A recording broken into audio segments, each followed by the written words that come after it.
पढ़ाई ठीक चल रही है आप लोगों की?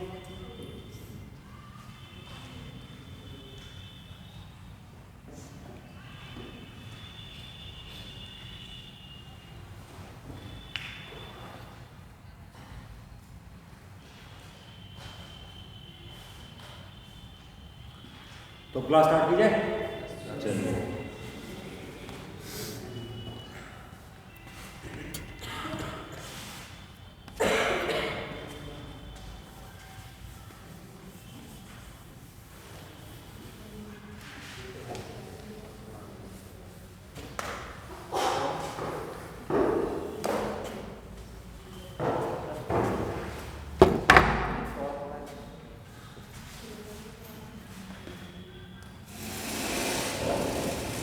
हमारी नंबर की क्लास चल रही है, ठीक है। और हम चैप्टर पढ़ रहे हैं लैंड फॉर्म्स का, काफी इंपॉर्टेंट चैप्टर है ये।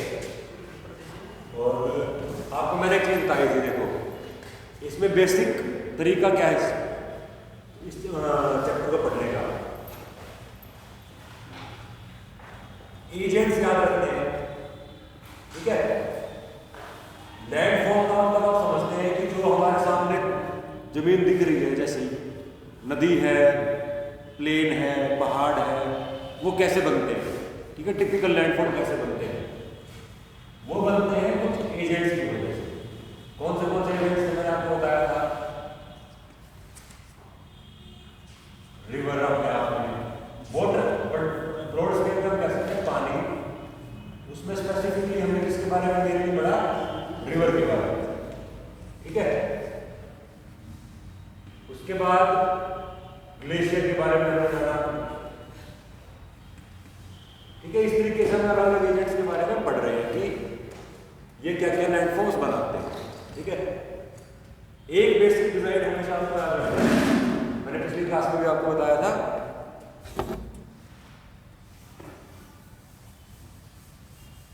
कोई भी एजेंट हो वो बेसिक देखो ये प्रोसेस फॉलो करेगा। मान के चलो कि पहले एक पहाड़ था, ठीक है, वो पहाड़ को तोड़ के लेके जा रहा है, ये इमेजिन करो। सबसे पहले वो इरोजन करेगा, ठीक है, इरोड करेगा। इरोजन से जो मिट्टी, जो मटेरियल बनेगा उसको वो फिर ट्रांसपोर्ट करेगा, उसको लेके जाएगा, और फिर उसके बाद आखिर में उस चीज को नदी में जमा कर देगा, यानी कि डिपोजिट कर देगा, ठीक है। ये बेसिक प्रोसेस जो है वो हर एजेंट फॉलो होता है। इरोजन से कौन से लैंडफॉर्म बने, डिपोजिट होने से कौन से लैंडफॉर्म बने, ठीक है, ये याद रखना है। उसके बाद साथ ही साथ आपको ये समझना है इस चैप्टर को पढ़ते हुए कि बेसिक जो कंसेप्ट है वो देखो समझ लोगे, धीरे धीरे समझ में आ जाएगा।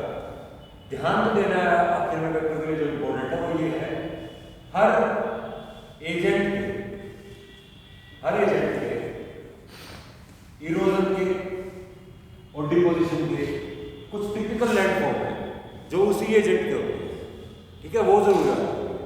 जैसे मिएंडर प्लेन्स, लेवी बार, जो मैंने पिछली क्लास में आपको बताया था, वो रिवर के ही है। एस्कर, ड्रमलिंग्स, मोरेन्स, वो ग्लेशियर के ही है। इसी तरीके से हमें याद रखना है, ठीक है, कि एक पिक्चर बनाओ माइंड में हमेशा कि इरोजन हुई, उससे क्या बना?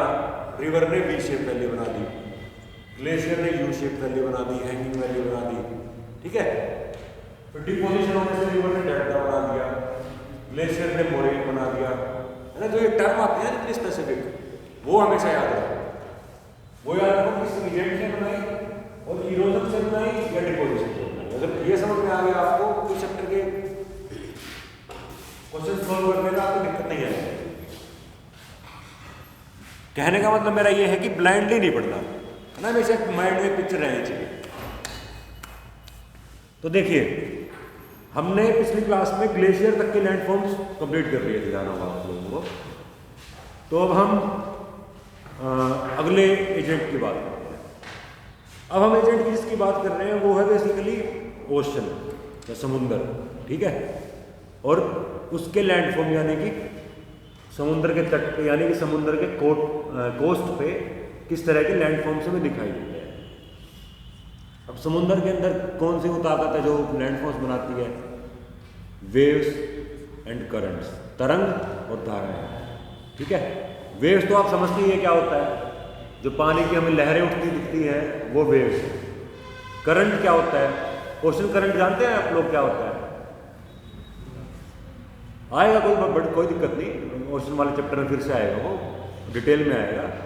बेसिकली ये होता है कि पूरे ओशन का पानी ना लॉन्ग डिस्टेंस पे सर्कुलेट कर रहा है। ठीक है, वो आप पढ़ेंगे कि कौन सा करंट कहाँ से कहाँ जाता है, वो नाम भी याद रखने होते हैं, वो इंपॉर्टेंट होता है अपने आप में। तो टेम्परेचर डिफरेंस के कारण या अन्य वजहों से पूरे ओशन का टेम्परेचर, जैसे आपने ट्रेड विंड्स वगैरह सुने होंगे, विंड सुने आपने विंड्स के बारे में, ट्रेड विंड्स, वेस्टर्लीज और ये सारे। अब विंड्स जो हैं वो ओशन के पानी को लॉन्ग डिस्टेंस तक लेके जाते हैं अपने साथ साथ, तो उसे ओशन करंट कहा जाता है। और भी बहुत सारे फैक्टर्स हैं उसमें, लेकिन एक मेजर फैक्टर जो क्रिएट करता है उसे, वो है wind. Planetary winds, local winds नहीं, विंड्स भी दो तरह के हैं, प्लैनेटरी जो प्लैनेटरी स्केल पे हैं, और लोकल जो छोटी छोटी, जैसे इंडिया में लू वगैरह, और उनको जैसे लोकल वेव्स का देखते हैं। तो मेरा कहने का मतलब सिर्फ ये था कि वेव्स, तरंग और धाराएं, ये दो जो हैं ये ओशन की कोस्ट पे अलग अलग टाइप्स के लैंडफॉर्म्स बनाते हैं। ठीक है, अब क्या लैंडफॉर्म बनेंगे वो कई चीज़ों पे डिपेंड करेगा, है ना, कि ओशन का जो कोस्ट है उसकी ओरिजिनल टोपोग्राफी क्या है, वो किस तरह के क्लाइमेट में लाई करता है, बहुत सारे फैक्टर्स होंगे। लेकिन फिर मैंने आपको वही बताया कि इस चैप्टर में हमें याद क्या रखना है कि करंट्स और वेव्स ओशन के कारण टिपिकल कौन से लैंडफॉर्म्स हमें देखने को मिलते हैं जो कहीं नहीं मिलते, जो इसी से बनते हैं, जो बहुत टिपिकल होते हैं इसके बाद एसोसिएटेड। ठीक है,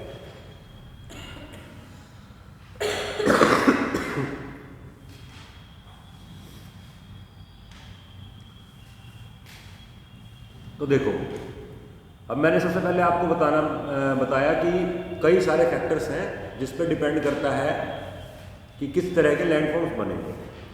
उसमें सबसे इंपॉर्टेंट एक फैक्टर है कि आसपास की ओरिजिनल टोपोग्राफी क्या है। जैसे जहाँ समुद्र खत्म होता है उसके आसपास अगर लो लाइन प्लेन एरिया है तो वहाँ पे एक अलग तरह की चीज़ बनेगी।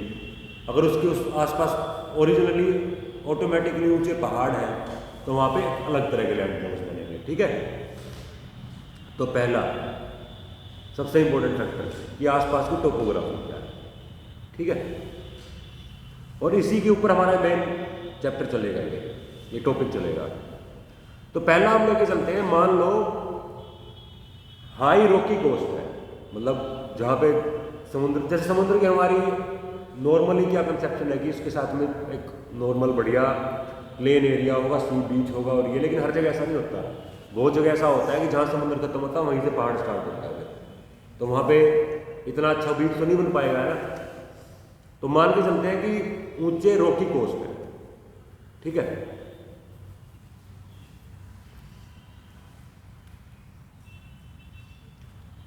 तो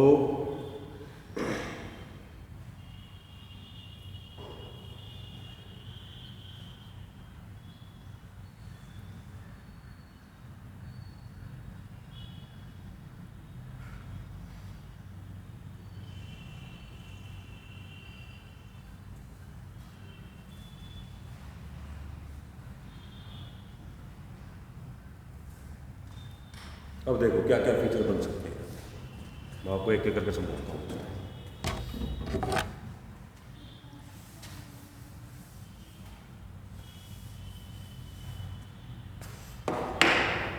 मान लो ये पहाड़ है, यहाँ तक जमीन जो है पूरी जमीन पीछे की सारी पहाड़ी है और यहाँ तक हमारा ओशन आ रहा है, ये पूरा ओशन। ठीक है, तो इनिशियल स्टेजेस में यहाँ पे आपको डिपोजिशन वाले फीचर दिखेंगे नहीं, क्योंकि ना तो यहाँ पे डिपोजिशन होने के लिए मिट्टी है, ना डिपोजिशन होने के लिए जगह है। ठीक है, तो क्या क्या आपको दिखाई देगा स्टार्टिंग में, तो मेन जो आपको फीचर एक दिखाई देता है। अब पहाड़ का मतलब ये नहीं है कि एक ही पहाड़ खड़ा, मतलब एक बड़े एरिया की बात कर रहा हूँ मैं। ठीक है, रेंज है पूरी माउंटेन की, वहाँ पे रॉक्स की, उन रॉक्स के बीच में जो वैलीज है, जो जगह है, उनमें पानी घुस जाता है।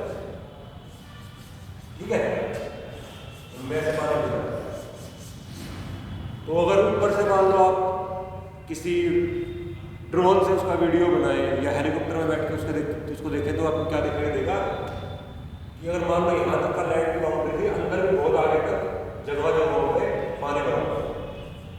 ठीक है, इस तरह की लैंडफॉर्म को बोला जाता है फ्योर्ड।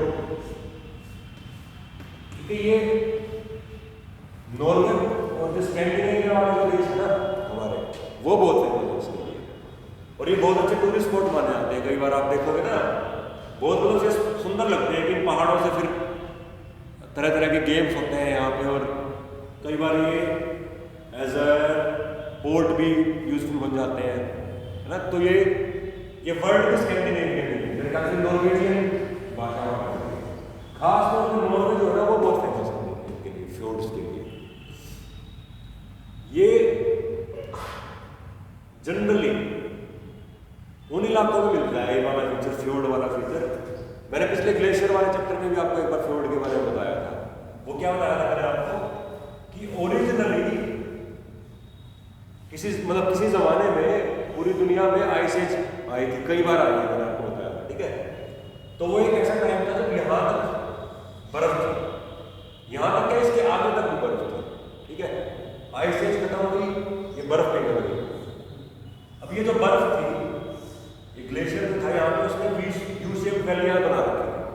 ठीक है, बर्फ पिघली, समुद्र का पानी का लेवल बढ़ा, यू शेप वैली फॉर्म हुई, वो पानी यहाँ से तो उसने फ्योर्ड बना रखे। ठीक है, फ्योर्ड्स इसी तरह का एक फीचर होता है। इस तरह की चीजें जो है वो डाल्मेशियन कोस्ट भी बोलते हैं उसको, डाल्मेशियन कोस्ट। ये कहाँ देखने को मिलता है? ये हमें बाल्कन्स के एरिया में देखने को मिलता है। वहां पे एक एरिया है, उसको डाल्मेशिया कहा जाता है, तो वहां पे डाल्मेशियन कोस्ट भी देखने को मिलती है। फर्क क्या है?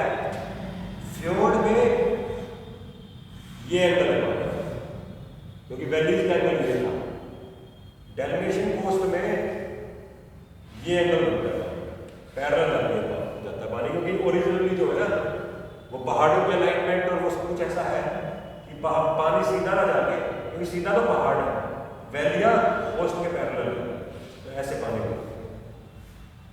आई बात समझ में? तो फ्योर्ड कोस्ट और डाल्मेशियन कोस्ट, ठीक है, ये दो तरह के फीचर होते हैं।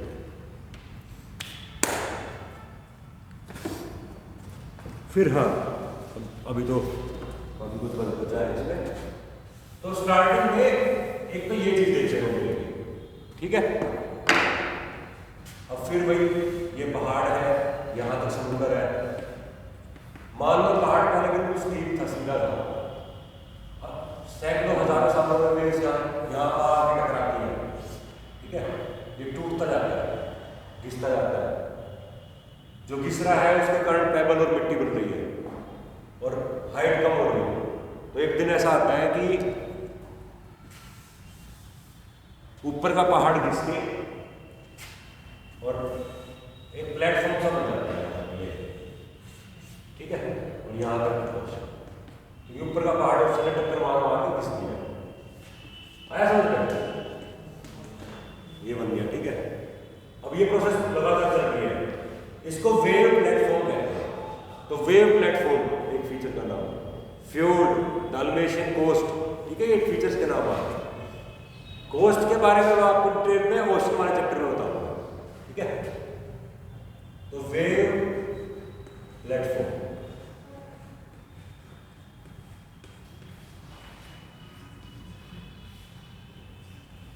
ठीक है, तो ये बन गया वेव प्लेटफॉर्म।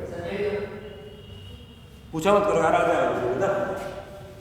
फिर क्या है, कई बार ऐसा हो सकता है कि जो ये पहाड़ थी, जो ये रॉक थी, अब ये भी कोई ऐसा तो है नहीं कि बिल्कुल ये तो बनाने की बात है किसी की है, और ऐसा भी नहीं है कि इसका मटेरियल बिल्कुल एक ही टाइप का यूनिफॉर्म है। अब ये प्रोसेस बहुत चल रही है लगातार, ठीक है।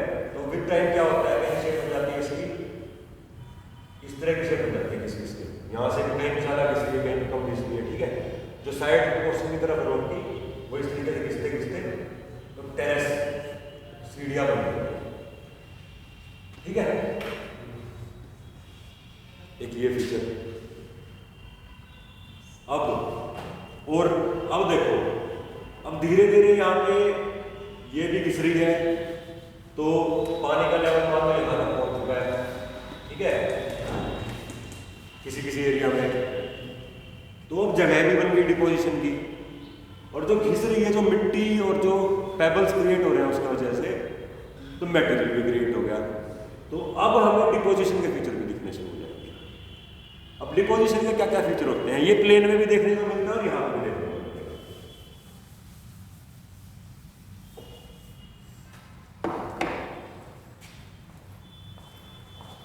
ये किस किस के मामले यहाँ गिरती है, ठीक है, जगह क्रिएट हो गई है, तो किस किस के पीछे शिफ्ट करती है। यहाँ पे पेबल्स भी गिरते गए, मिट्टी थोड़ी थोड़ी जगह होती गई, जो मिट्टी यहीं से बन गई इकट्ठ करके। तो एक बीच की एक तरीके की स्टार्टिंग है, ठीक है, बीच की एक तरीके की स्टार्टिंग है, ठीक है। और अब ये बीच बन गया, और क्या क्या बनेगा यहाँ पे, बीच तो आपको सबको समझ में आता है। लेकिन अब ये याद रखिए, कभी भी इन एरियाज के जो बीच होते हैं ना, वो अच्छे नहीं माने जाते टूरिज्म के लिहाज से, वो इंपॉर्टेंट नहीं है, क्योंकि स्टार्टिंग की फेज है ये बहुत पत्थर होता है उसमें, वो स्मूथ नहीं होता, अच्छा नहीं होता। वो अच्छे बीच हमेशा वहाँ मिलते हैं जहाँ पे आसपास का एरिया प्लेन हो, वहाँ पे अच्छे बीचेस मिलते हैं जहाँ पे टूरिस्ट जाते हैं। तो एक फीचर बन गया बीच, ठीक है। अब और क्या क्या बनेगा यहाँ पे, देखो। अब ये मिट्टी जो पत्थर आ रहे हैं, वो हो सकता है समुद्र, अभी वही ये समुद्र है, यहाँ पे रोकी एरिया है, जो मिट्टी पत्थर आ रहे हैं समुद्र में भी गिर रहे हैं, ओशन में भी, ठीक है, गिर रहे हैं, और इस तरीके से करंट वगैरह ऑपरेट कर रहे हैं कि वो यहाँ जमा होना शुरू हो जाते हैं समुद्र तल पे। ये हम सबको पता ही है। अब देखो, ये फीचर ऐसा नहीं होता कि जहाँ पे रॉकी कोस्ट होगा वहाँ पे आपको सारे फीचर मिलेंगे, ठीक है। आइडियल कंडीशन होनी चाहिए। जैसे जो मैं अभी ये फीचर जो मैं आपको बता रहा हूँ, इसको कहते हैं मान लो बार, ठीक है। अब ये कैसे बनेगा, ये कहाँ बनेगा, अब ये क्या है, ये पत्थर और जो मिट्टी है ये समुद्र के तल पे जमा होती जा रही है, ठीक है। ऊपर से देखने में लगता है कि यहाँ पे रोक है और यहाँ पे समुद्र, कोई दिक्कत नहीं, लेकिन समुद्र की थोड़ी सी नीचे, बहुत कम गहराई पे एक ऑब्स्ट्रक्शन सी आ गई है, क्योंकि वो मिट्टी यहाँ पे जमा होगी और इसको बार कर देता है। और बार वर्ड क्यों पड़ा, क्योंकि पुराने जमाने में जो शिप्स हुआ करते थे उनके लिए बहुत बड़ी दिक्कत थी। जब वो यहाँ पहुंचते थे, वो अक्सर यहाँ पे या स्कॉटलैंड वगैरह के कोस्ट पे, और उन पे ये बहुत घटनाएं होती थी पहले कि बाहर से टकरा के शिप डूब गया। सब कुछ ठीक चल रहा था, कोस्ट के नजदीक पहुंचा, ऊपर से कुछ दिखाई नहीं दिया, इसके ऊपर से गुजरा। अब शिप का तो अपना वेट है, तो वो पानी के नीचे, वो तो पानी से थोड़ा नीचे ही चल रहा है पहले ही, बाहर से टकराया, नीचे से इंजरी हुई, टूट गया शिप और डूब गया, समझे। तो इसलिए इनको बार बार लगा, पुराने जमाने में ये जो मैराइनर्स होते थे, जो शिप्स में ट्रैवल करते थे, उनके लिए बड़े खतरनाक फीचर होता था। ये मैप से बल्कि दिखाया जाता था, जहाँ पे पता लगता कि यहाँ पे भाई बाहर है, यहाँ पे सोच समझ के चलो किस तरीके से चल रहा है, ठीक है। तो एक फीचर क्या बन गया, बाहर। अब इस तरीके से ही और क्या क्या फीचर बनते हैं।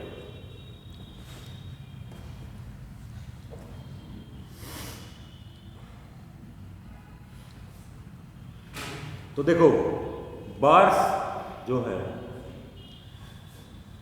कोस्ट के फीचर है, सबमर्ज्ड होते हैं, पानी के नीचे सबमर्ज्ड होते हैं, दबे होते हैं, ठीक है, और डिपोजिशन से बनते हैं। नहीं, तीन इसकी की बातें हैं।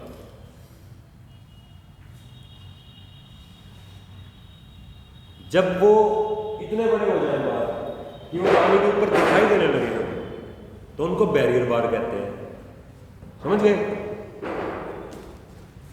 ये हमें पानी के अंदर दिखाई नहीं दे रहा बैरियर बार, ये अगर अब जमावट तो और भी हो ही रहा है, तो धीरे धीरे दिन ऐसा भी आएगा जब वो पानी के ऊपर दिखाई देंगे हमें, उसे बैरियर बार कहते हैं।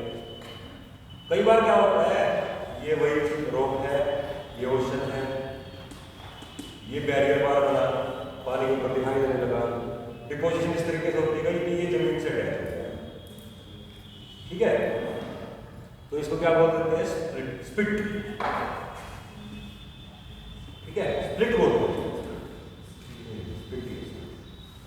पिट बोलते हैं। लैगून तो सबको पता होगा, लैगून सबने सुना ही होगा, ठीक है। अगर ऐसा हो जाए बाई चांस कि डिपोजिशन होते होते ओशन का एक एरिया ऐसे एनक्लोज हो और बाकी ओशन सेपरेट हो गया और एक ओशन का एरिया एनक्लोज हो गया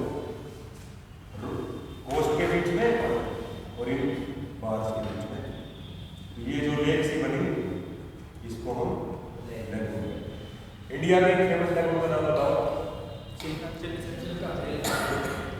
तो ऐसा तो नहीं कि बाहर ये सब सिर्फ रॉकी एरिया में मिलते हैं, ये प्लेन एरिया में मिलते हैं, ठीक है। अब लैगून जो है वो इकोनॉमिकली इंपॉर्टेंट इसलिए भी होता है कि फिशिंग वगैरह के लिए अच्छा ग्राउंड बन गया है, कोई रिस्क नहीं, कुछ नहीं, अपना जाओ अपना वो करो। अब देखो डायग्रामेटिकली ये दिखाने की बात है किस तरीके से, ऐसा नहीं होता कि बिल्कुल ही कॉन्टैक्ट खत्म हो गया ना या बिल्कुल यही शेप बनेगी, लेकिन बात समझ लैगून।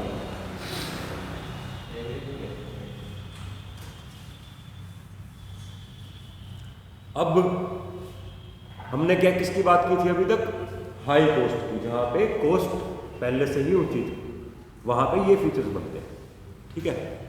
अब अगला जो टाइप की कोस्ट होगी वो ये है कि यहाँ पे ओशन है और यहाँ पे प्लेन एरिया है, ठीक है। नेचुरली बाई टोपोग्राफिकली वो पूरा प्लेन एरिया, वहाँ पे रिवर डेल्टा बन रहा है या कुछ भी हो रहा है।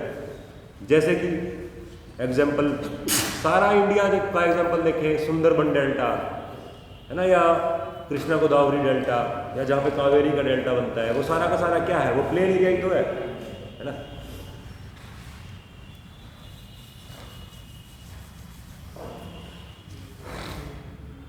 तो देखो कोस्ट लाइन जो होगी स्मूथ होगी, यहाँ पे वहां पे रगड़ थी क्योंकि पानी बार बार कभी अंदर कभी बाहर ही जा रहा था।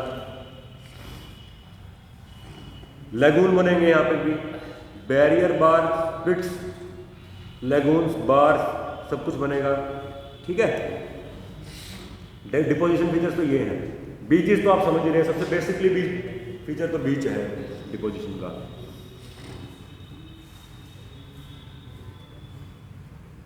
तो अब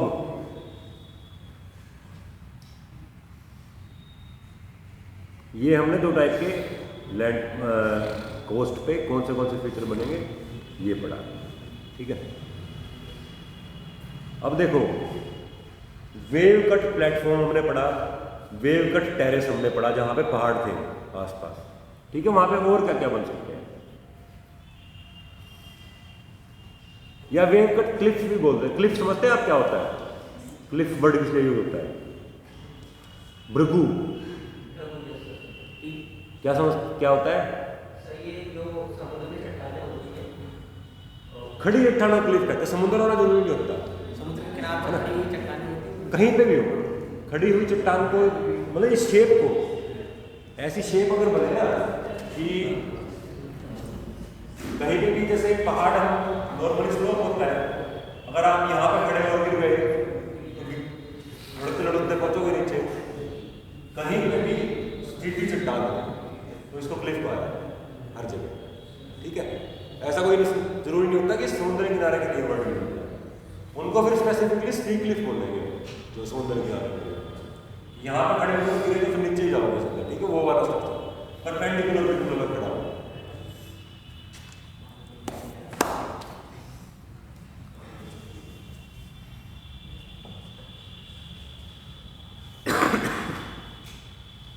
तो जो वेव कट प्लेटफॉर्म बना वो एक तरीके की क्लिफ ही तो बनी है ना, ऊपर प्लेटफॉर्म है और जो पूरा स्ट्रक्चर है वो एक क्लिफ है। उसके ऊपर से अगर आप समुद्र में गिर गए तो सीधा ही तो गिरेगा, कुछ लॉस तो है नहीं क्योंकि नीचे से भी कट ही रहा है ना।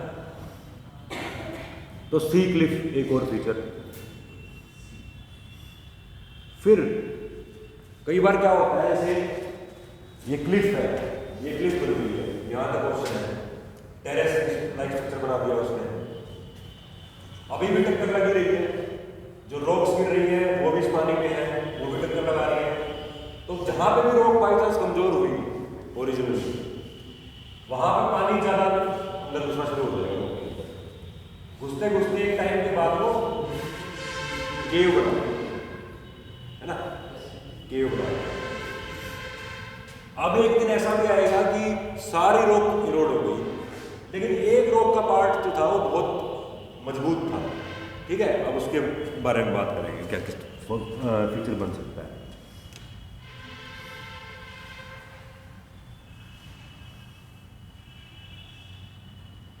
इनको सी स्टोक्स कहा जाता है। ठीक है, सी स्टोक्स, STACKS। और हिंदी का मैं आपको इसके लिए बता देता हूँ।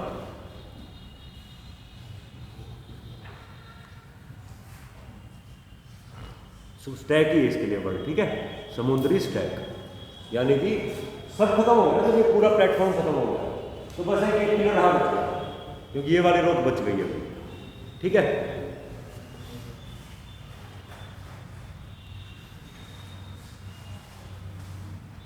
तो ये सारे के सारे फीचर्स हैं इरोजनल फीचर्स। तो मेरे को आप ये बताओ कि कोई भी, मतलब ये मत मानो कि हाई या लो कुछ भी, इरोजन के कारण वेव्स और करंट्स कौन से फीचर बनाते हैं, ये नाम बताओ मेरे को। मैंने कौन से बताया आप लोगों को, क्या क्या बनता है इरोजन के कारण। लिख लो ये इरोजनल लैंडफॉर्म्स। ठीक है, इरोजनल लैंडफॉर्म्स।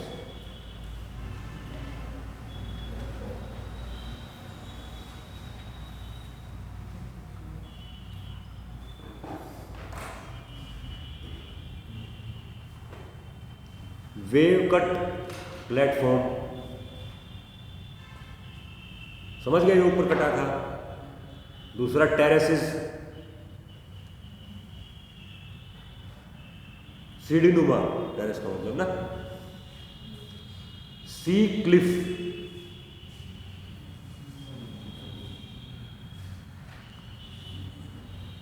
भृगु कहते हैं इनको। ठीक है, केव्स, कंदराएं, और समुद्री स्टैक, ये किससे बने, ये इरोजन से बने। आया बात समझ में आपको। तो जब देखो आपको खुद पढ़ना ही है ना, कोई भी टीचर आपको कितना ही पढ़ा ले, पढ़ना तो आपको लास्ट में जब आप सेल्फ स्टडी जो करेंगे, ये तो एक बेसिक हेल्प मिल जाएगी आपको इस चीज़ से ना। जब तक आप सेल्फ स्टडी नहीं करेंगे तब तक आप सिलेबस कभी कंप्लीट नहीं कर सकते, है ना। उसी का इसमें फ़ायदा होता है। इसलिए मेरे से कोई भी पूछता है कि कोचिंग करनी चाहिए नहीं करनी चाहिए, मेरी सलाह यही होती है कि देखो, हमें भी डर था, हमने भी कोचिंग की थी स्टार्टिंग में, है ना। लेकिन आप लोग भी समझेंगे जो लंबी तैयारी करेंगे सीरियसली और लंबी तैयारी करेंगे, कि आखिर में खुद ही समझ में आती है बातें जब खुद मेहनत करता है आदमी, है ना। लेकिन मैं आपको ये हेल्प करना चाह रहा हूँ कि जब आप खुद पढ़ें तो आपके माइंड में एक बेसिक डिज़ाइन होगी, मैंने क्या पढ़ना है ना, किन बातों पर ध्यान देना है। तो आपको देखो यही ध्यान देना है कि आपने बेसिक सा मैकेनिज्म समझ लिया, उसकी डेप्थ में घुसना नहीं है कि कैसे बनी। आपको बस एक पिक्चर से बनानी है कि कैसे प्लेटफॉर्म बन गया, फिर टेरेस बन गई, फिर केव बन गई। क्योंकि अपने आप में इन सब्जेक्टों के ऊपर यार PhD होती है ना। 11th-12th में हम इससे फालतू लेवल पर नहीं पहुंचेंगे कभी भी। आपको बस मेन जो ध्यान देना है, हर इस चैप्टर में एजेंट याद रखो, उसके इरोजन वाले फीचर याद रखो, और उसके डिपोजिशन वाले फीचर याद रखो। ठीक है, वो माइंड में रखो और फिर चैप्टर पढ़ो, तो अपने आप आपको समझ में आता जाएगा, है ना। 2, 3, 4 रीडिंग्स में सारा चैप्टर क्लियर हो जाएगा आपको। ये 2 चीज़ें याद रखनी है बस, एजेंट, उसके इरोजन के फीचर और उसके डिपोजिशन के फीचर, बस। तो देखो इरोजन के हमने लैंडफॉर्म्स कर लिए। अब जितने 5-6 फीचर हैं ये बेसिक हमने समझ लिया कि ये कैसे बने।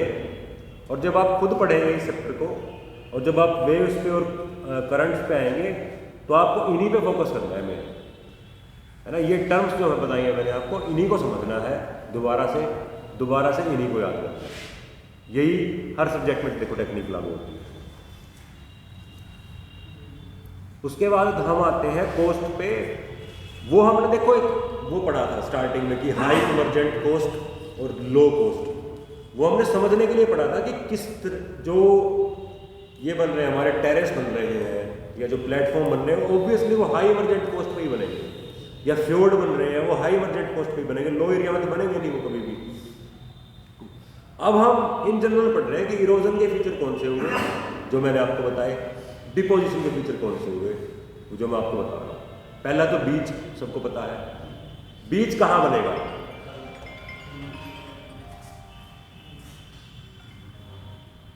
हेलो क्लास ले रहा हूँ।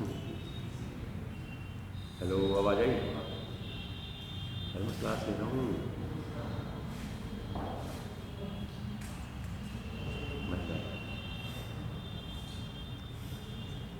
ठीक है, तो अब डिपोजिशन के फ्यूचर, बीचेस जो लो लाइंग एरिया है जहाँ पे स्मूथ कोस्ट है, ऑब्वियसली वहाँ पे ज़्यादा एरिया है मिट्टी जमा होने के लिए, ठीक है, वहाँ बनेंगे।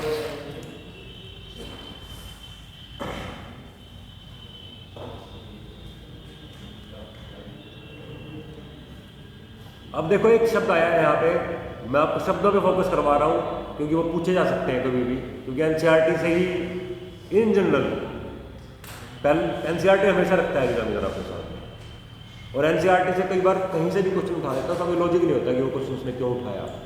तो बीचेस आपने समझ लिए, ठीक है।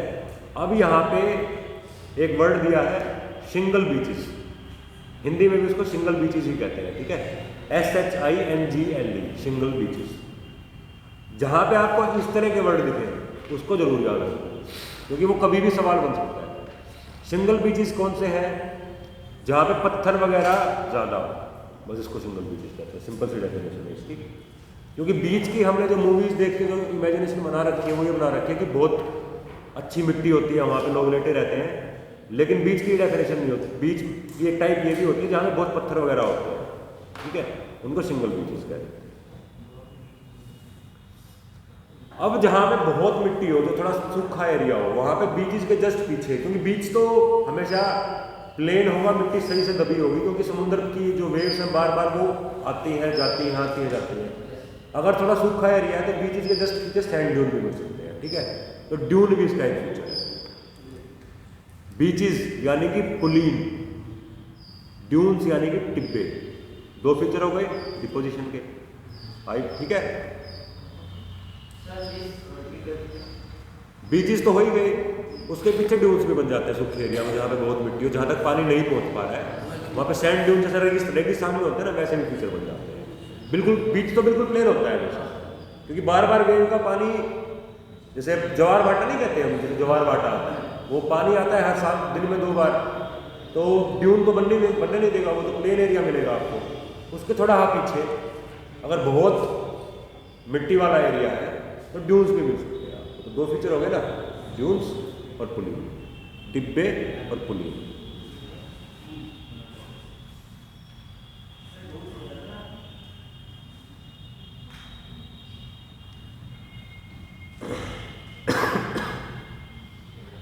अब एक वर्ड हो रहा है यहाँ पे,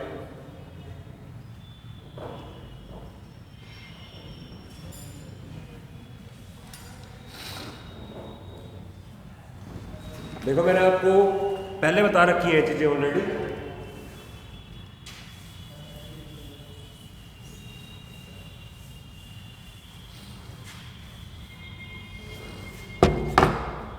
अब देखो सी कोस्ट ऐसा तो होता नहीं कि बिल्कुल स्ट्रेट लाइन पे है, ठीक है,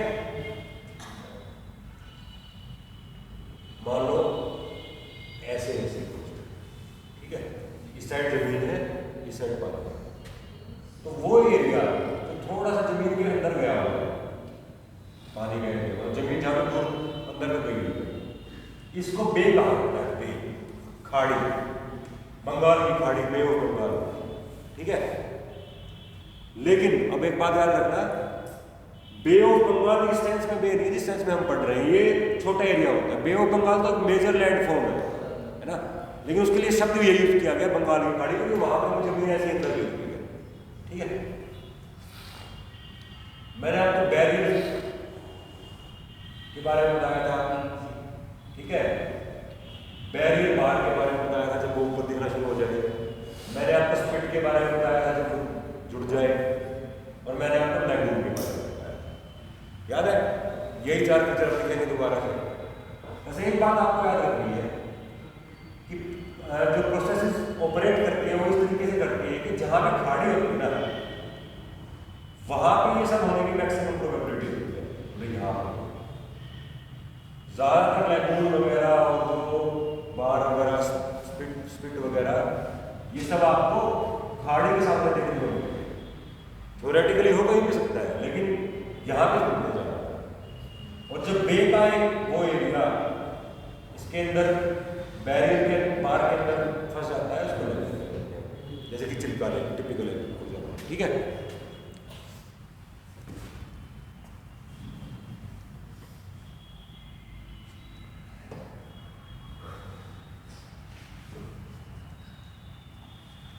अब हजारों सालों में ये प्रोसेस भी हो सकती है। देखो लैगून तो कट ऑफ सही हो गया है, मान लो पूरी तरीके से कट ऑफ हो जाए, नया पानी नहीं आ रहा उसमें, वहाँ पे और मिट्टी जमा हो रही है हवा से पानी से, जिस भी तरीके से उसके अंदर जो जानवर हैं वो मर भी रहे हैं, वो भी जमा हो रहे हैं। तो हजारों सालों में पूरा का पूरा लैगून का पानी खत्म हो गया, वो भी लैंड से कवर हो सकता है ना, तो वो कोस्ट टाइप पार्ट नहीं होगा। कोई भी फीचर परमानेंट नहीं होता यार, हर किसी की स्टार्टिंग हर किसी का एक एंड है। तो अब विंड वेव्स और करंट्स के कारण कौन से डिपोजिशन के फीचर्स बने आप बोलो। हाँ, बीचेस था, ड्यून्स था, सिंगल बीचेस था। ठीक है, ये कौन से वर्ड थे जो मैंने बोले थे आपको। बैरियर बना, ठीक है, सबसे पहले बार बना जो कि समुद्र की सतह से थोड़ा नीचे में दिखाई नहीं दे रहा, लेकिन वो जो शिप्स वगैरह वहाँ पे आते हैं उनके लिए खतरनाक है, क्योंकि उनकी जो नीचे वाली तल है वो टकरा सकती है उनसे और डूब जाते हैं कई बार। फिर बैरियर बार बना जो दिखाई देता है, फिर स्पिट बना जो एक एंड से जुड़ा हुआ है, ठीक है, और फिर लैगून बन गया जब पूरा निकल जाता है। आए समझ में। लैगून अगर भर जाता है तो वो फिर कोस्ट का ही पार्ट बन जाता है, वो भी एक डिपोजिशन का फीचर।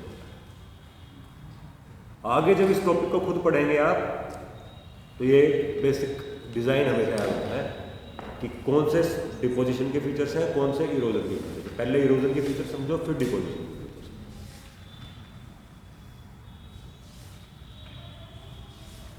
अब अगला एजेंट वही, इसमें दोबारा फिर वही डिज़ाइन होगा, इरोजन डिपोजिशन।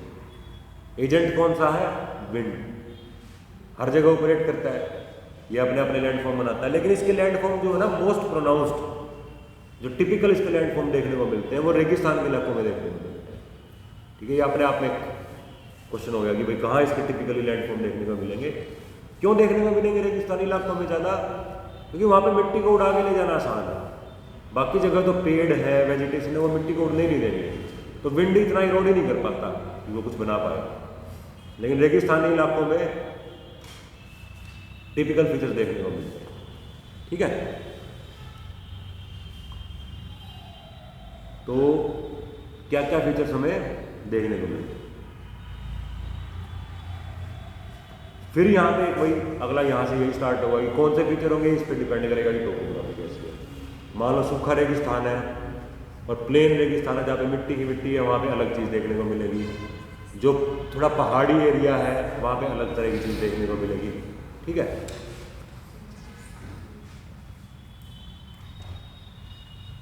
अब पहले हम पढ़ते हैं इसके अपर्दन यानी कि इरोजन के फीचर्स। ठीक है, जो इरोजन से ये लैंडफॉर्म बनाता है।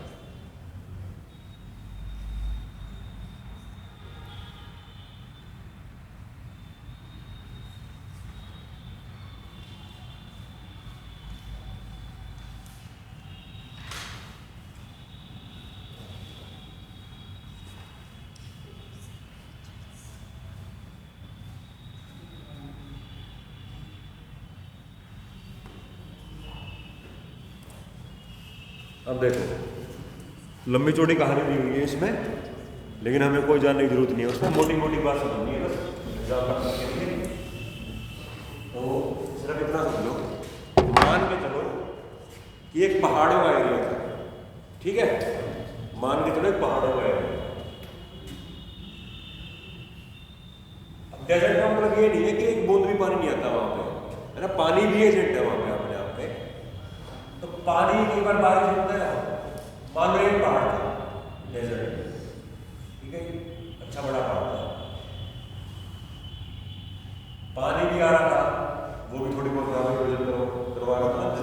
छोटी मोटी नदियाँ तो मिल जाती हैं, उसके कारण भी इरोजन हो रही थी। अब आसपास भी डेजर्ट ही है, जो हवा थी उसके अंदर खूब मिट्टी भरी, क्योंकि धूल मिट्टी वाली हवा होती है डेजर्ट में, वो भी इससे बार बार टकराती थी, कभी यहाँ से कभी यहाँ से कभी यहाँ से, वो भी इसको काटती थी। ठीक है, तो पहाड़ कटता जा रहा है, छोटा होता जा रहा है, छोटा होता जा रहा है। ठीक है, आखिर में ऐसा ऊपर से भी काटेगा, आखिर में ना जो पहाड़ का सबसे जो हार्ड हिस्सा है बस वो बच जाएगा, बाकी सारा कट कट के मिट्टी बन के उड़ गया। ठीक है, जो सबसे हार्ड हिस्सा है वो बचा हुआ बस, और वो भी अभी हमें दिख रहा है बचा हुआ। 1000 साल बाद अगर देखेंगे या लाख साल बाद देखेंगे, हो सकता है वो भी ना मिले हमें, उड़ेगा तो वो भी, उसको और टाइम लग जाएगा थोड़ा, लेकिन फिलहाल जो हम देखते हैं वो बचा हुआ। उस बचे हुए हिस्से को आसपास जितने पहाड़ हैं, मान लो 4 पहाड़ हैं पूरे हुए, एक बचा हुआ है अभी। इसको एक स्पेसिफिक वर्ड है इसके लिए, इंसलबर्ग। ठीक है, इंसलबर्ग।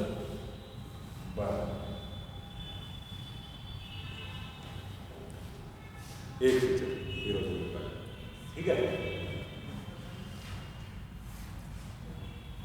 ऑस्ट्रेलिया में एयर्स रोड है, AYERS, आप लोग सर्च करना, बहुत फेमस टूरिस्ट स्पॉट है वो ऑस्ट्रेलिया का, क्योंकि ऑस्ट्रेलिया हम जानते हैं ज़्यादा डेजर्ट ही है। ठीक है, अब उसका नाम चेंज कर दिया वहाँ पे, लेकिन एयर्स रोड से भी वो जाना जाता है, उसका एक नाम और भी रख दिया गया है। वो टिपिकल एक वो है एग्जाम्पल इंसलबर्ग का। ठीक है, आसपास पूरा डेजर्ट है, प्लेन बन चुका है, लेकिन वो एक हिस्सा भी बचा हुआ है। ऐसे ही बिल्कुल इस तरह की गोल सी शेप बनती है, क्लाइंबिंग वगैरह करते हैं लोग यहाँ पे, और टूरिज्म के लिए जाते हैं। ऑस्ट्रेलिया की एक तरीके की पहचान है। ठीक है, एयर्स रोड। तो इंसलबर्ग समझ में आ गया क्या है। अब जो बाकी एरिया है वो प्लेन बन गया है। ठीक है, वो सारा एरिया प्लेन बन गया है, तो उसको क्या कहते हैं हम, पैडी प्लेन। ये 2 फीचर है बस इरोजन के लिए। अभी जो पढ़े हमने, पैडी प्लेन, इंसलबर्ग, आया समझ में।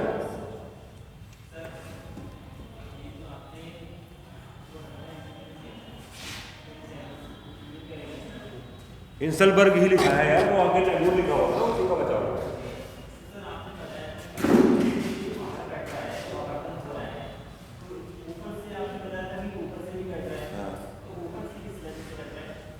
यार पानी भी है, हवा भी है, कुछ तो काटेगी धीरे धीरे वो।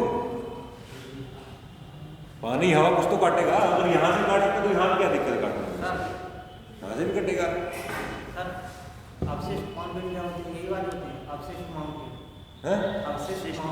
देखो अवशिष्ट माउंटेन नाम से जो समझ में आ रहा है वो ये है कि वो किसी भी कारण से बच गए, जो अपरदन से है ना, वो टिपिकल हवा का फीचर नहीं है। इंसलबर्ग जो है ना, ये टिपिकल हवा का फीचर है। अवशिष्ट माउंटेन तो सकता है पानी के एक्शन की वजह से बच गए, पानी ने बाकी सारा उड़ा दिया, ये बच गया। लेकिन इंसलबर्ग जो है ना, स्पेसिफिक वर्ड ये इंसलबर्ग ही है, टेक्निकल वर्ड है इंसलबर्ग।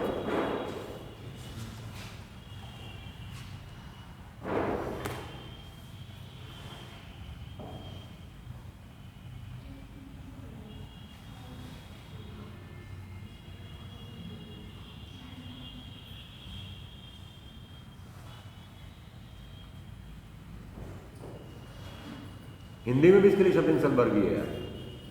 ठीक है,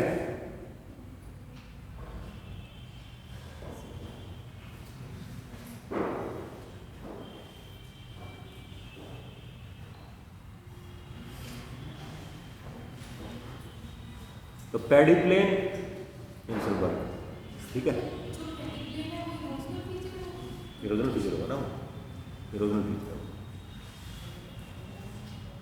अब एक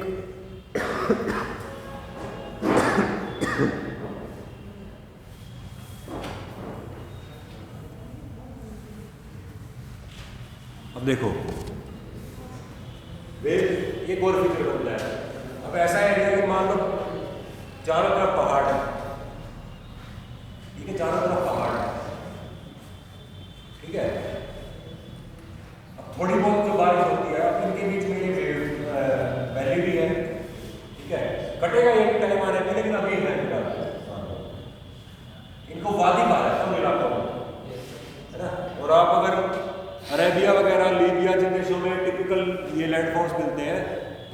फेमस जगह होती है वादी अल रम, और अरबी भाषा में इस तरीके से बोला जाता है हमेशा, ठीक है। तो ये पहाड़ों के बीच में वादी है, अरबी भाषा में सबको वादी। अब बारिश थोड़ी बहुत जितनी भी होती है, एक छोटी मोटी कोई रिवर भी है बाई चांस अगर, उसका पानी यहाँ पर जमा होता जाता है, ठीक है। अब लेकिन पहाड़ों में कितनी बारिश होगी, कभी बारिश होगी, है ना। और नदी भी होगी तो बहुत छोटी होगी, आपको पता होगा इराक वगैरह देशों में कोई नदी नहीं है, मतलब है तो बहुत माइनर सी कोई एक आध नदी है, ठीक है। सऊदी अरबिया में तो एक भी नदी नहीं है, ईरान में एक नदी है वो भी सिर्फ 100 किलोमीटर लगती है, ठीक है। लेकिन फिर भी थोड़ा बहुत तो पानी आ रहा है। बीच में जो प्लेन एरिया जहाँ पे मिट्टी पहले से जमा हो रखी थी विंड के एक्शन के कारण, वहाँ पे वो पानी जमा हो जाता है और एक लेक सी बन जाती है जिसको प्लाया लेक कहा जाता है, प्लाया। अब देखो ये शब्द कैसे है, अब ये शब्द उन्हीं भाषाओं के हैं, है ना, इसलिए ये अजीब अजीब से वर्ड है, मतलब क्योंकि ये फीचर ही लीबिया सऊदी अरब इन देशों में देखने को मिलता है।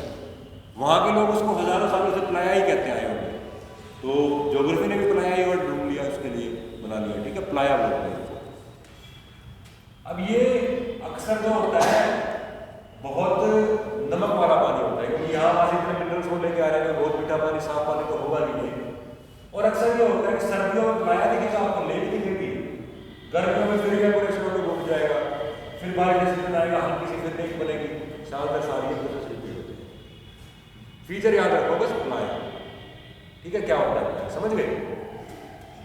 कहीं पे भी या कई बार ऐसा होता है कि मान लो 2 ही पहाड़ है, उनके आगे थोड़ा प्लेन एरिया, यहाँ से वादी है, ये वाद मान लो ये वादी है बीच की वैली है, यहाँ वहाँ से पानी बारिश को आगे टोपोग्राफी बन के और यहाँ से नदी से बहती हुई आई, फिर यहाँ पानी जमा हो गया, ये प्लाया एरिया।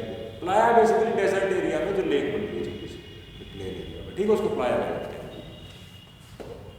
सर किसी एक घाटी से भी पानी आया है तब भी उसको बोलेंगे, तब भी प्लाया बोल लेंगे, बिल्कुल। अब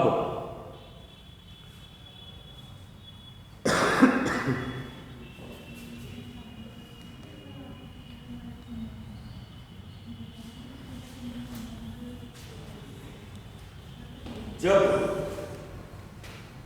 ये पानी उड़ गया, ठीक है, जब ये पानी उड़ गया, मान लो कहीं पे प्लाया लेक थी पहले, परमानेंटली उड़ गया पानी, मतलब वहां पे इतना पानी आ ही नहीं रहा है कि वहां पे लेक बन पाए।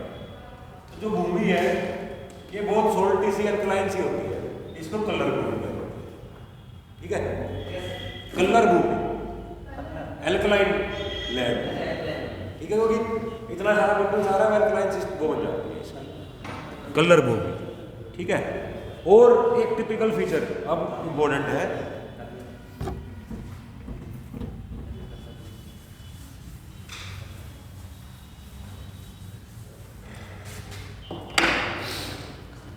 एक मान लो ये रॉक्स है,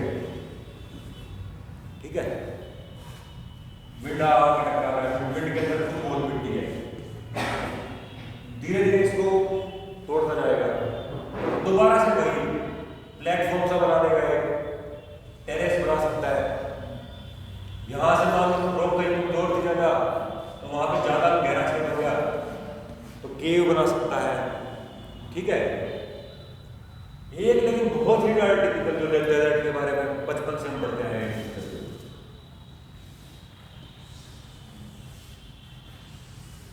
इसको क्या बोलते हैं, इस तरह के अगर रोक हो तो मशरूम रोक, है ना। मशरूम रॉक बहुत ही टिपिकल फीचर है, मशरूम रॉक और किसी जगह नहीं बनी, क्यों बनी है, मान लो ओरिजिनल ये थी,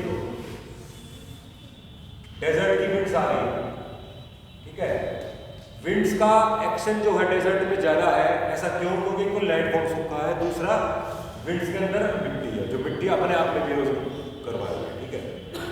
लेकिन जैसे जैसे हम ऊपर जाते जाते हैं, लेवल बढ़ता जाता है हवा का, मिट्टी साफ होती जाती है, हम सभी जानते हैं, ज्यादा मिट्टी जो होती है वो जमीन के आसपास के एरिया में जमीन से उठाई हुई है वो मिट्टी, तो यहाँ पे वाला जो लेवल है हवा का, वहाँ पे ज्यादा मिट्टी है, यहाँ पे कम मिट्टी है, तो यहाँ पे ज्यादा इरोजन होगा, यहाँ पे कम इरोजन होगा, हजारों सालों के बाद हमें ये देखने को मिलेगा, यहाँ पे ज्यादा इरोजन होगा। एक मशरूम रॉक से, मशरूम से आई बात समझ में।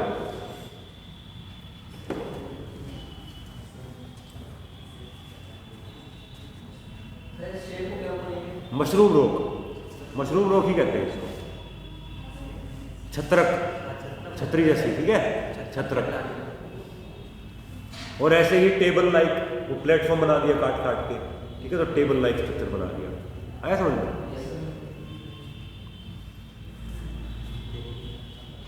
अब डिपोजिशन के फीचर्स, ठीक है, डिपोजिशन से क्या क्या बनता है, ये अभी तक हमने पढ़े अपर्दन के, इरोजन से क्या क्या बनता है।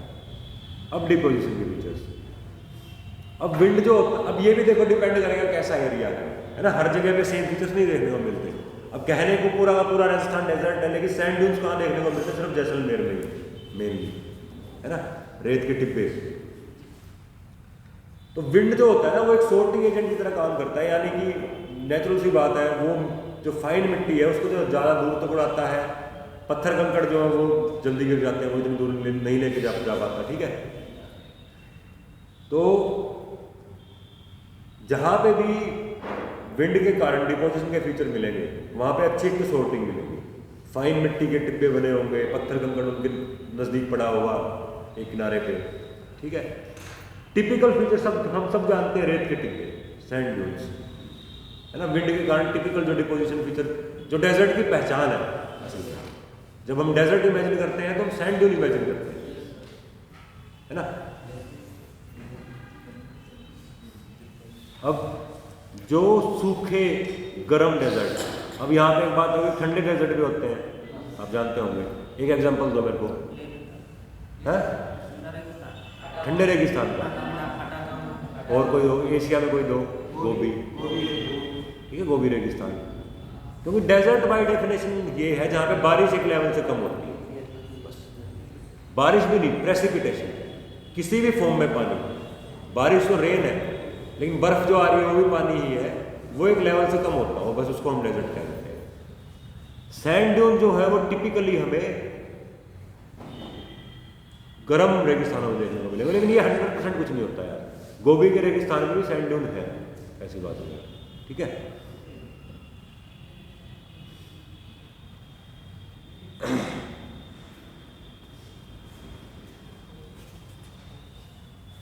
देखो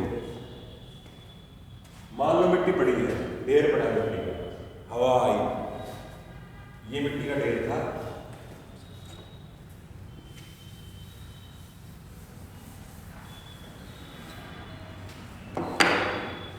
ये मिट्टी का ढेर पड़ा था, सपोज करो हवा आई इसका है, ठीक है।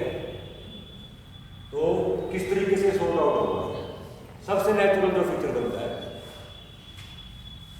इसकी शेप ना कुछ ऐसी बनेगी, क्रिसेंट शेप, चांद जैसे, है ना, कोनों पे जमा होती जाएगी, यहाँ पे तो बहुत भारी है, यहाँ थोड़ा धीरे चलेगी मिट्टी,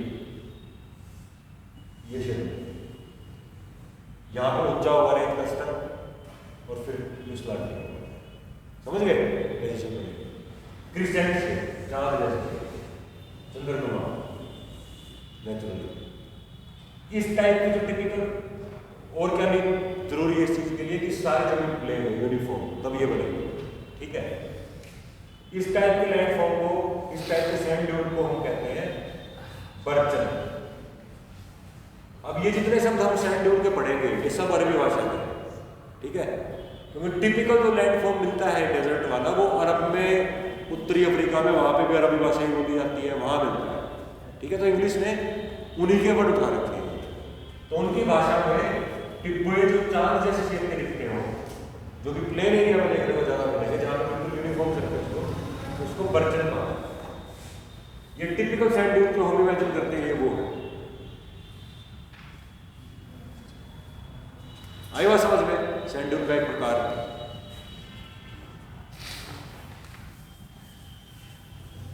अब और कौन से प्रकार है ये देखते हैं।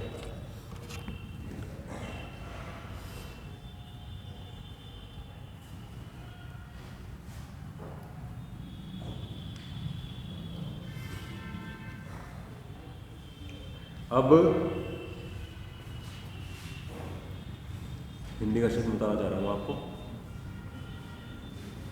पैराबोलिक या परबोलिक, ठीक है, पैराबोलिक या बली।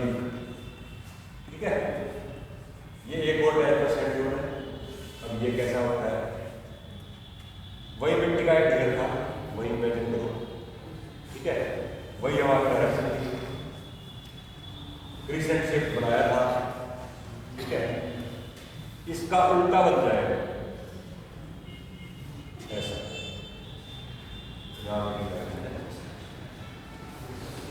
ये तो बर्तन बना था, अगर ऐसा बन जाए तो इसको परवलिक कहते हैं। ये कब बनेगा, ये कब बनता है, जब सैंड ड्यून के ऊपर वेजिटेशन, पेड़ पौधे ये सब बिल्कुल सूखा ना हो, बिल्कुल सूखी मिट्टी ना हो, तो एग्जैक्टली ऐसे तो उड़ा नहीं पाएगा बिल्कुल, क्योंकि पेड़ पौधे जो है वो रोक के रखेंगे मिट्टी को। तो अल्टीमेटली जो शेप बनती है वो इस तरह की बनती है। अब क्यों बनती है, इसमें ज़्यादा दिमाग लगा समझ नहीं पाते। ठीक है, एनसीईआरटी लिखा हुआ है कि वेजिटेशन जहाँ पर होती है वहाँ पर उल्टी शेप बन जाती है। आई बात समझ में?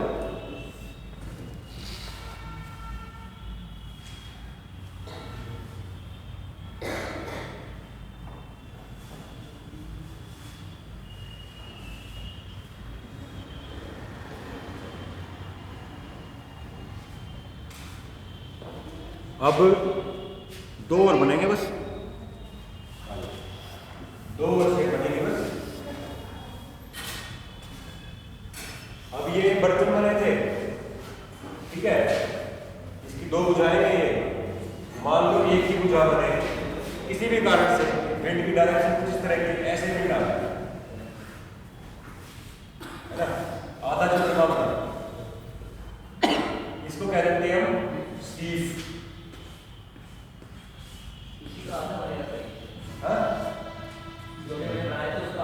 आधा है बर्तन का एक भुजा का गायब कर, ये बन गया। ठीक है, और फिर कई बार जो एक शेप दी जाती है कि लॉन्गिट्यूडनल,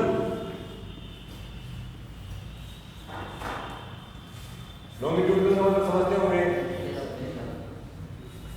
समानांतर। ठीक है, और ट्रांसवर्स, मान लो ये विंड की डायरेक्शन है। ठीक है, टोपोग्राफी इस तरह की है कि हवा के कारण मिट्टी जो है बस इसी डायरेक्शन में उन लोगों से बहुत दूर दूर तक जमा होती है। ठीक है, ऐसा एक ये शेप बन गई। ठीक है, या ट्रांसवर्स, विंड की डायरेक्शन ऐसे है और मिट्टी ऐसे जमा होती है। वहां की टोपोग्राफी ऐसी हो सकती है कुछ, है ना, या फिर वहां पे पेड़ पौधे हो, या फिर वहां पे जो मिट्टी का स्रोत है वो इस तरीके से पड़ा हो। ठीक है, तो समकोणीय, समानांतर और समकोणीय, ये 5-6 शेप बनती है सैंड की। अब देखो, इस बात को हमेशा समझो कि ये शेप्स जो थी, ये जो सैंड ड्यून थे, ये तो हजारों सालों से पड़े हुए उन्हीं जगहों पे। उनके लिए जो नाम दिए हैं वहां के लोकल लोगों ने नाम दे रखे हैं, बर्चन, सीफ, ये सब अरबी भाषा के शब्द है। भूगोल तो सिर्फ लॉजिक निकाल रहा है कि ये क्यों बने हुए, है ना। और इस लॉजिक में जब हम आगे पढ़ेंगे, अगर आप में से कोई PhD ही करने लग जाए ज्योग्राफी में और इसी टॉपिक पे रिसर्च करे, तो पता नहीं फिजिक्स के कौन से लॉ लगते होंगे, है ना।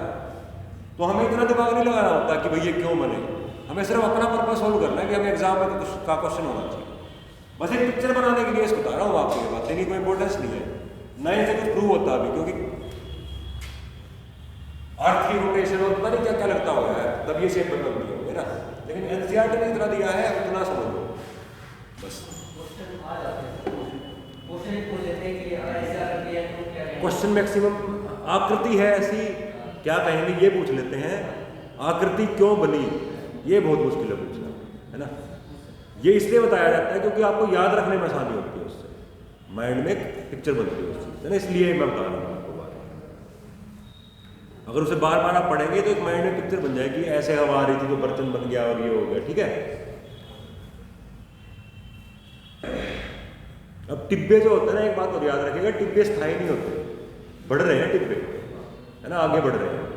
और कई बार ऐसा होता है कि जो बहुत सूखे रेगिस्तानी इलाके हैं उनमें गांव दब जाते हैं टिब्बों के नीचे, बढ़ते बढ़ते गांव की तरफ बाड़े लगाते हैं लोग, टिब्बा धीरे बढ़े, और कई कई किलोमीटर 10-10, 20-20 किलोमीटर तक लंबे चौड़े होते हैं। कोई छोटी चीज़ नहीं होती, छोटे भी होते हैं, बड़े भी होते हैं, हर तरह के। ठीक है, तो इतना ही यार ये चैप्टर था आपको जो मेरे को पढ़ाना था। अब आगे हम मौसम के बारे में स्टार्ट करेंगे अगली क्लास से। बस आप यही याद रखिए जो मैं आपको बार बार बताना चाह रहा हूँ कि हमारा पर्पस जो है वो एग्जाम में क्वेश्चन करना है ना, ज़्यादा डिटेल में घुसना नहीं हमारा पर्पस। और भी बहुत सारे सब्जेक्ट हैं, तो एक ये माइंड में पिक्चर रखिए और खुद बार बार सेल्फ स्टडी करिए। पिछली क्लास में मैंने यार आप लोगों को ये बताया था कि ज्योग्राफी का बहुत इंपॉर्टेंट पार्ट एक ये भी होता है कि टिट्स बिट्स, यानी कि छोटे छोटे फैक्ट, है ना। सब कुछ आप कर लोगे, फिर भी ऐसे क्वेश्चन आएंगे जो आउट ऑफ ब्लू आएंगे। तो मैप से रिलेटेड मान लो एक एग्जांपल, तो उनको कैसे करना होता है। तो टिट्स बिट्स कौन से हैं, देखो दोबारा से जिसने ना लिखा हो वो लिख लो क्या क्या लिस्ट है आपको बनानी है। और वो आपकी सेल्फ स्टडी प्रमोट करने के लिए भी मैं कर रहा हूँ, क्योंकि जब आप खुद एफर्ट मारेंगे, जब आप खुद हाथ पैर चलाएंगे, तो आपको चीज़ें अपने आप विद टाइम क्लियर होंगी। ठीक है, तो दोबारा से एक बार मैं आपको बता रहा हूँ, जिसने जो पिछली बार लोग नहीं थे क्लास में, ट्रॉपिक ऑफ कैंसर, कर्क रेखा, इस पे कौन से देश पड़ते हैं? हाँ? लिखवाया था ना, कुछ बच्चे नहीं थे लेकिन क्लास में, आपने कम्युनिकेट कर दिया था अपने क्लासमेट्स को, बता दिया करो यार, है ना। बताने से फायदा ही होता है, किसी को बताओगे ना तो आपको भी समझ में आएगा ये चीज। तो इस तरह की लिस्टें, ट्रॉपिक ऑफ कैंसर पे कौन से देश पड़ते हैं, भूमध्य रेखा पे कौन से देश पड़ते हैं, आर्कटिक सर्कल के ऊपर कौन से देशों का इलाका लाई करता है,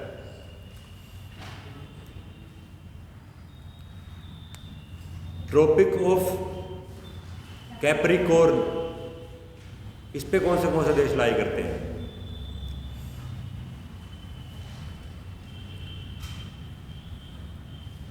कर्क रेखा पे भारत के कौन से कर्क रेखा भारत के कौन से राज्यों से गुजरती है।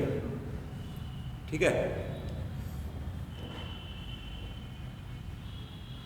108 या 110 भारत में बांध हैं, डैम्स हैं, नहीं सॉरी नेशनल पार्क है, राष्ट्रीय उद्यान, उनकी एक लिस्ट बनाओ, क्योंकि वो हर बार पूछा जाएगा, वो इंपॉर्टेंट क्वेश्चन रहता है वो। ठीक है, और मैं 110 के 10 कह रहा हूँ, ये नहीं कि मैं 110 के 10 याद रखने के लिए, आपके पास नोट्स में एक लिस्ट होनी चाहिए 110 की, ताकि बार बार पढ़े तो इनमें से कम जितना मैक्सिमम आप याद रख पाए। कैसे बनानी है लिस्ट आपको, स्टेट वाइज शुरू हो जाओ अपने नोट्स में, क्योंकि आपको ना कोई भी इंस्टीट्यूट एक कंपाइलेशन नहीं देगा यार इस तरह की। आप अगर सोचो कि कहीं पे आपको इस तरह की कंपाइल, ये मेहनत खुद ही करनी पड़ती है इस तरह की। जैसे जम्मू कश्मीर से स्टार्ट हो गए, उत्तर प्रदेश का नक्शा बनाया, रफ सा एक स्केच बनाया उत्तर प्रदेश का, रफ पेंसिल से नक्शा या पेन से। उत्तर प्रदेश में कौन सा नेशनल पार्क है, विकिपीडिया पे नेट पे चेक किया, गूगल पे, उत्तर प्रदेश में कहाँ पे है ये, हल्का सा वहाँ पे इंडिकेट किया। ठीक है, मध्य प्रदेश में कौन सा है, महाराष्ट्र में कौन से हैं।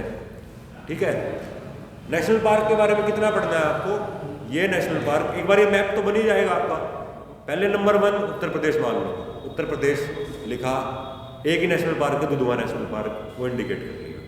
उसके नीचे फिर दुधवा नेशनल पार्क हेडिंग बना के कहाँ पे ये लाई करता है, और यहाँ पे कोई बहुत आइकॉनिक अगर जानवर हो, छोटे मोटे चीतल वीतल तो हर जगह मिलेंगे। ठीक है, अगर मान लो ये टाइगर के लिए फेमस हो, या फिर ये यूनेस्को वर्ल्ड हेरिटेज साइट हो, ठीक है, या फिर ये बायोस्फीयर रिजर्व का पार्ट हो, इस तरह की जो आइकॉनिक सी बातें हैं वो नेट में मिलेंगी आपको गूगल पे। वो लिख लिया, फिर दूसरी स्टेट बनाई मध्य प्रदेश, 4-5 है उसमें। ठीक है, मैप पे बना लिया कि एक यहाँ है, एक यहाँ मध्य प्रदेश में, यहाँ है, उससे आपको ये पता लग जाएगा कि फिर और क्या लिखना है उसमें। कोई अगर इंपॉर्टेंट रिवर पास करती हो वहाँ से, फिर दोबारा वही लिखना है वहाँ पे कि किस लिए जाना जाता है ये। इस तरीके से एक एक स्टेट का बनाओगे, मेहनत लगेगी, हफ्ता 10 दिन 1 महीना कितना भी लगे, लेकिन ये करेंगे ना तभी आपके माइंड में एक ज्योग्राफी की पिक्चर बनेगी यार, वरना तो आप पढ़ते चले जाएंगे और पिक्चर नहीं बनेगी। और डायरेक्ट सवाल भी आएंगे वहाँ पर, इससे हर साल आते हैं, हर पेपर में आते हैं, 1-2 क्वेश्चन तो आप मान के चलो आएंगे।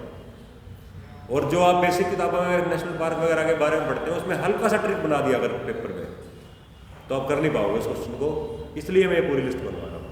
मैं ये नहीं कह रहा इस पूरी लिस्ट को याद रखो, लेकिन जितने बार पढ़ोगे उतने एडिशन होती जाएंगी। पेपर में जो सवाल आएगा वो आपको बहुत आसान लगेगा। ठीक है, इस तरीके से एक लिस्ट बना दी आपको नेशनल पार्क की।